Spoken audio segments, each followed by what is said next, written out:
కేంద్రం దేశం సంబంధించి సంపద అట్లాగే సంక్షేమం అభివృద్ధి 3 అంశాల్లో మోడీ గారి పాలన ఎట్లా ఉందంట?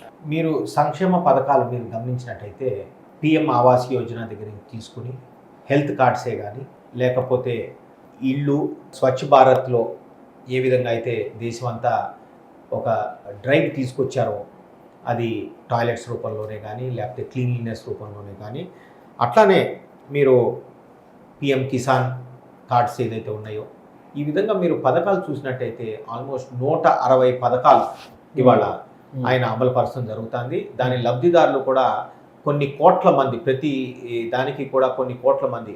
ఫర్ ఎగ్జాంపుల్ ఇళ్ళు ఇవాళ 4 కోట్ల మందికి ఇళ్ళు ప్రొవైడ్ చేయడం జరిగింది భారతదేశంలో. హెల్త్ కార్డ్స్ మీరు గమనించినట్టయితే 9 కోట్ల హెల్త్ కార్డ్స్ ఇవ్వడం జరిగింది. అదే గ్యాస్ కనెక్షన్స్ మీరు చూసినట్టయితే 11 కోట్ల గ్యాస్ కనెక్షన్స్ ఫ్రీగా ఇవ్వటం ఇవాళ భారతదేశం అంతా మనం గమనిస్తున్నాం.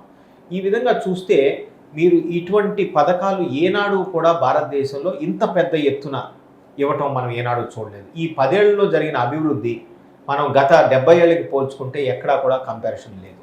అయితే ఇవాళ అది ఒక పక్కన మీరు గమనించినట్టయితే ఇంకో పక్కన మన డెవలప్మెంట్ కూడా మీరు చూసినట్టయితే కొత్త పార్లమెంటే కానివ్వండి, లేకపోతే ఇవాళ మనం సిఏఏ కానివ్వండి, జిఎస్టీఏ కానివ్వండి, అట్లానే మీరు ఆర్టికల్ 370 రద్దు చేయటమే కానివ్వండి, ఈ విధంగా రామ్ మందిరం.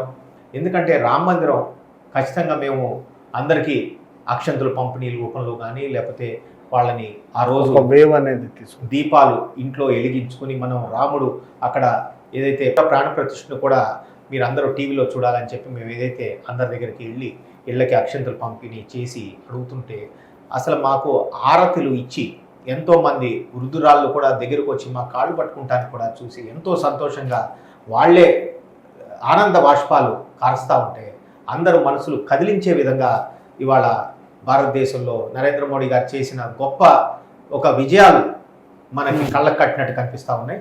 అందుకని ప్రజలందరూ కూడా చాలా సంతోషంగా కనిపించారు.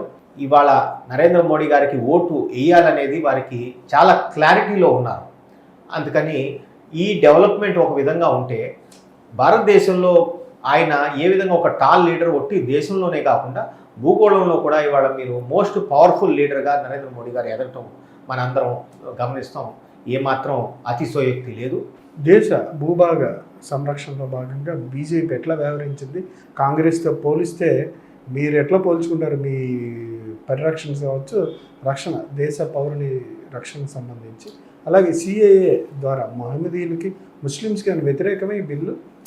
ఇది సిఏఏ అసలు మహమ్మదీయులకు కానీ లేకపోతే ఇక్కడ హిందువులు తప్ప మిగతా వాళ్ళు ఉండకూడదు అనే అంశానికి అటువంటి బిల్లు కాదని చెప్పి కూడా ఎంతోమంది ఇంటలెక్చువల్స్ కూడా దాని మీద విశ్లేషణ చేశారు.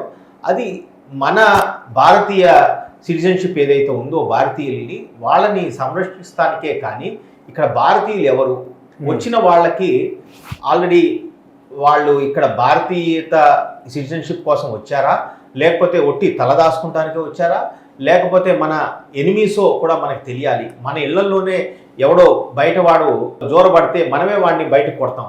అటువంటిప్పుడు మన భారతదేశంలో మన సురక్షితంగా ఉన్న బార్డర్స్ని మనం ఎన్నో లక్షల కోట్లు ఖర్చు పెట్టి మన భారతదేశ బార్డర్ని మనం సురక్షితం పరుచుకోవడానికి మనం కష్టపడతాం.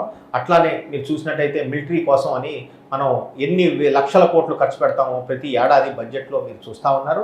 అది సురక్షితంగా ఉంచకుండా వాళ్ళు జోరబడుతుంటే వాళ్ళకే మీరు సిటిజన్షిప్ ఇచ్చేసేటట్టయితే వచ్చిన మన భారతదేశ సంపద కానీ మన భారతదేశంలో ఉండే ఒక ఫెసిలిటీస్ కానీ సరిపడవని కూడా మనందరికీ తెలుసు. మీరు చూసినట్టయితే రోడ్ల మీద వచ్చే కార్లు ఎంత పెరిగిపోతుంటేనే మనకి పాపులేషన్ గ్రోత్ని మనం కంట్రోల్ చేసుకుంటానికి ఏ విధంగా అయితే పాపులేషన్ బయట వాళ్ళకి తీసుకెళ్లాలని చెప్పి ఈ విధంగా మనం ఒక ప్లాన్డ్ సిటీస్గా పెరగాలనే ఒక కోరికతో మనం దాన్ని జాగ్రత్త పరుచుకుంటా ఉంటే మనం దాన్ని కన్జర్వ్ చేయలేని పరిస్థితిలో బయట నుంచి అక్కడ తిండి లేకో లేకపోతే ఇంకో విషయంలోనో వాళ్ళు లోపలికి వచ్చారంటే దాన్ని మనం కాపాడుకోవాల్సిన ఒక నెసెసిటీ ఉంది. ఇది కాంగ్రెస్ లాంటి ఒక కుయుక్తి రాజకీయం తప్ప వేరేదేమీ లేదు. ఇటువంటి పార్టీలన్నీ కలిసి అది ఆ పార్టీయే కానివ్వండి లేకపోతే వేరే రకరకాల రాజకీయ పార్టీలు వారికి విషం జల్లటానికి ఒక అంశం దొరికింది తప్ప అంతేగాని ఇదేదో ముస్లిమ్స్ని బయట పంపించారనో లేకపోతే వాళ్ళని విడగొట్టాలి ఈ దేశం నుంచి అని కానీ ఆలోచన లేదని అందరూ కూడా దీని మీద